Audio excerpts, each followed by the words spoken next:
वक्त हमारे साथ जनाब आफ्ताब आलम बल्दिया के तर्जमान मौजूद है। आज हम इनसे पूछना है जनाब कि आप जब भी बल्दिया वाले आते हैं तो रास्ते खुले हो जाते हैं, जब आप चले जाते हैं तो फिर वही हिसाब हो जाता है, तो जनाब ये सिलसिला कब तक चलेगा? देखें जी, 12 दफ़ा अंजुमन ताजरान से मीटिंग भी की गई कि आप हमारे साथ तावन करें, लेकिन उनकी तरफ से तावन ज़ीरो। और फिर हमें मजबूरन ज़ाहिर बाज़ार में आना पड़ता है। जब आते हैं हम रूट वगैरह रास्ते वगैरह क्लियर करते हैं, उसके बावजूद फिर बाद वापस से चले जाते हैं, फिर वही चीज़ सिस्टम हो जाती है। तो इसको जो है ना वो बिल्कुल ज़ीरो पे हम लाना चाह रहे हैं, लेकिन इसके लिए हमने एक लाया अमल तय किया है कि अभी जो हमारी एडमिनिस्ट्रेटर साहिबा है ना, सभा साहिबा, उन्होंने एक इक़दाम किया है कि पहले तो हमने ये येलो लाइन लगाई थी, येलो लाइन की, ताकि येलो लाइन से ये आप तजावज़ ना करें।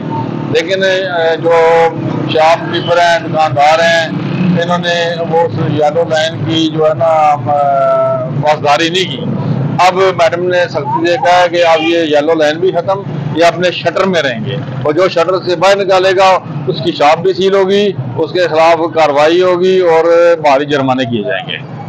जी आफ्ताब साहब, ये बात जो आप कह रहे हैं ये कब इस पर अमल होगा?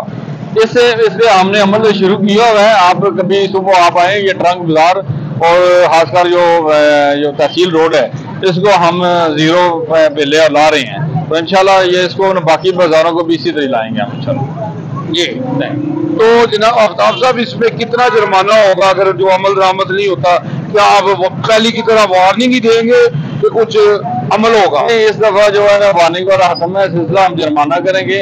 पहले मरहले में तो हमें इनको टोकन मनी समझे 1000 2000 शॉप पे करेंगे, लेकिन अगर दोबारा उन्होंने ये अगर तजावज़ की तो हम 5000 जुर्माना करेंगे फी शॉप को, और कार्रवाई भी करेंगे।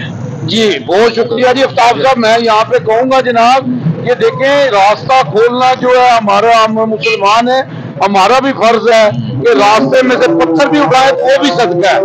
जी यूजी न्यूज़, जावा जी जेलम।